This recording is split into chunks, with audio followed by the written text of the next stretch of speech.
Hello, my wonderful children. Welcome back. So this is going to be week 8, day 2 and 3 put together. So I'm going to go through it quite quickly. This is course 7.5C, solving using proportions. And the theme for today is sometimes later becomes never, so just do it now, right? So essentially this ties into the fact that don't procrastinate, guys. Try your best. I believe in you. If you have any questions, let me know.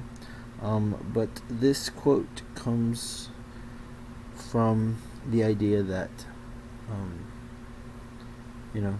do what you gotta do. I don't know. Alright, guys. Anyway, so let's go ahead and start. So, your first question is going to be question number 4. And question number 4 is: a builder has two sizes of triangular tiles to cover a floor. The diagram below shows the tiles which are similar. Notice that because they are similar, you can set up a proportion to solve for the missing height of your larger triangle. So your first step is to write a proportion. Notice how I put the 4/3. The 4/3 signifies the smaller triangle is equal to the larger triangle, and each side length and the base have to be on the same side of the fraction. So notice how the 4 is equal to the x because those two are the height. The 3 is equal to the 12 because those are both the bases. So that's the proportion. Of course, you're going to cross multiply. So 4 times 12 gives me 48. 3 times x gives me 3x. So I'm going to get 3x equals 48 inches. Then, of course, I need to now simplify, which means I have to divide by my coefficient. So I'm going to divide both sides by 3. Once I do that, that's going to give me 16. So the answer to number 4 is 16, which is letter C. Okay. Now we move on to number 5. Number 5 says that George designed a deck similar to the one represented in the diagram below, only smaller. So we have this one, and we're going to something smaller. So you have to first start off with a proportion. So if George's deck is 9 feet long, how wide is the deck, right? So let's go ahead and solve it. So we have here, write a proportion. So of course 18/12 tells us here that the L stands for length, and it wants us to solve for W, which is width. So we have 18 equals 9. 12 equals x. We're going to cross multiply. We're going to get 18x is equal to 108 feet. We're going to divide both sides by 18.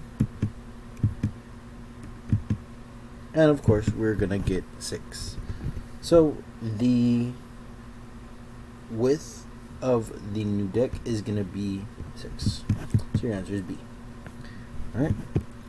So this is for day number 2. Don't forget to complete questions 1, 2, and 3. Show me all your work. Send me the proof, and you will be done with day 2. So let's close day 2. Do you want to save? Blah. We're going to put save. I don't even know what I did. Alright, so we're going to do day 3 now. Alright, so for day 3, same teak. So dream it, wish it, do it. Okay, so here we are. So do not be afraid, guys, of tackling this math. You're going to do it all next year in 8th grade. So as long as you are tenacious and as long as you are meticulous in solving this math, you're going to be perfectly fine. So if you have any questions, let me know. Let's move on. So this one says that quadrilateral ABCD is similar to quadrilateral RSTU.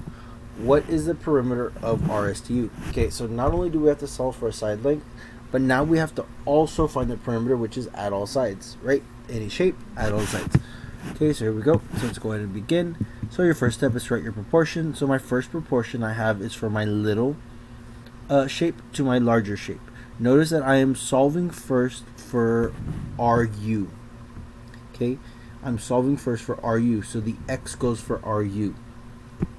Okay.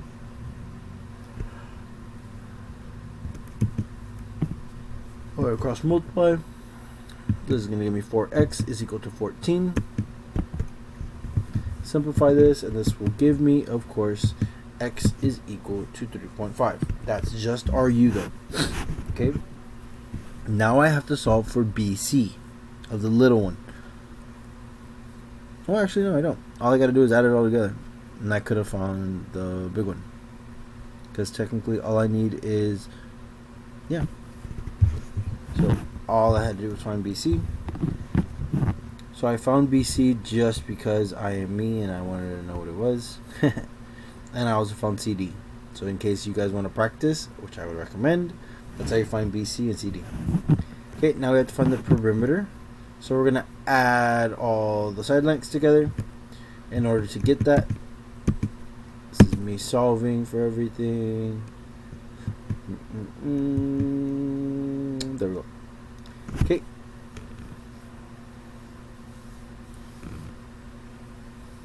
So that's where it is. So if you have any questions, let me know. So for this one, our perimeter ended up to be 18.49. Okay. So if you have any questions, that's where it's at. So that's your perimeter. So what I did was I found the perimeter of the small one and did it to the big one, but it's the same thing. It doesn't matter. You could have just added it all together. Okay, next one. So our answer is D. Next one says Thomas used chalk to outline a triangle plot of a land in his backyard. The plot of the land has a perimeter of 26, with the longest side measuring 8 feet 10 inches. Thomas wants to outline a second triangle plot of land similar to the first, but with a perimeter of 42. Which of these is closest to the measure of the longest side of the triangle plot of the land? Okay, so what I did for this one was that I converted everything to inches first, because it's so much easier. Okay, so everything's in inches just because it's a little easier. So I cross multiplied, and I got 4,452 feet is equal to 26x. Divide by 26. Of course, you're gonna get 171.23. And when you divide that by 12, because there's 12 inches in every foot, you're gonna get 14 feet 3 inches. Okay, that's where it is. If you have any questions, you let me know. That's how you find the perimeter. So our answer is H. Of course, complete questions 1 through 3. Show all your work. Take a picture, and that's it, guys. All right.